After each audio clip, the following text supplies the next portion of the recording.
Alright, what's up guys? In this video, I'm going to pick up some calculus here. And it's going to be another integration practice video, example number 24.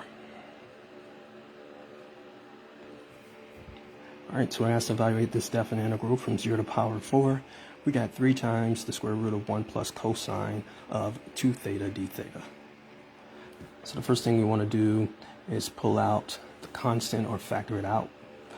And so then what we'll have is the integral from 0 to the power of 4. And on the inside, we'll just have the square root of 1 plus cosine of 2 theta d theta. So how do we integrate this? Well, we'll need to use a trig identity. In this specific case, we'll use one of our double angle identities. This will be a good one to use here. So notice here under our square root, we have cosine of 2 theta. So remember one of your double angle identities. Remember that cosine of 2 theta. Remember that's just going to be equal to 2 cosine squared theta minus 1, or equivalently negative 1 plus 2 cosine squared theta. Same thing. So what we can do is we can stick that in essentially for cosine of 2 theta, simplify it, and we'll take it from there.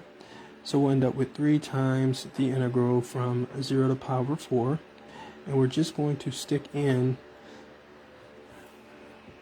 the double angle identity we used in that case. Okay. So it looks like we'll have 1 minus 1 plus 2 cosine squared theta. Well, I can essentially just break this up. Now, after I do 1 minus 1, which is 0, so under the square root, I'll have 2 and cosine squared theta. So what I can do is I can break that up as the square root of 2 times the square root of cosine squared theta. And since the square root of 2 is just a constant, I'm going to bring it outside. And then essentially what we're left with is the square root of cosine squared theta with respect to theta, which we know will just be 3 times the square root of 2 times the integral, from 0 to the power of 4, from 0 to the power of 4. And if we take the square root of cosine squared theta, we just get cosine theta, and we'll just integrate it with respect to theta, basically. Alright, so we know that the antiderivative of cosine theta d theta is positive sine theta. So we'll have 3 times the square root of 2, and this would be positive sine theta. And now we need to evaluate it from 0 to the power of 4. So we have from 0 to the power of 4. Substitute that in.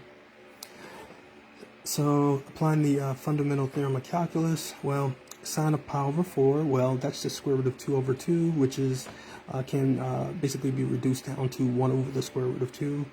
And so I have 1 over the square root of 2. Remember, sine of 0 is 0, so I'm just technically not subtracting anything away. And so we'll get 1 over the square root of 2. Now in this particular case, we'll multiply by the constants that we had on the outside.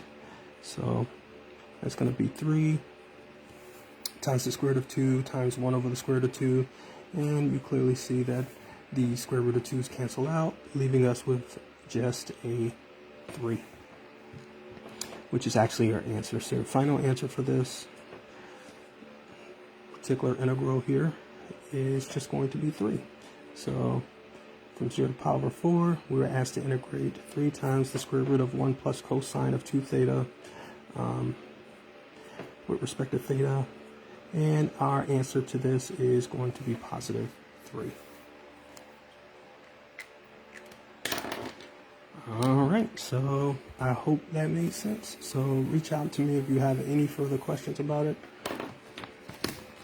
We could talk about it and go over whatever you may be struggling with. Alright guys, that's going to be it. I'll see you next time.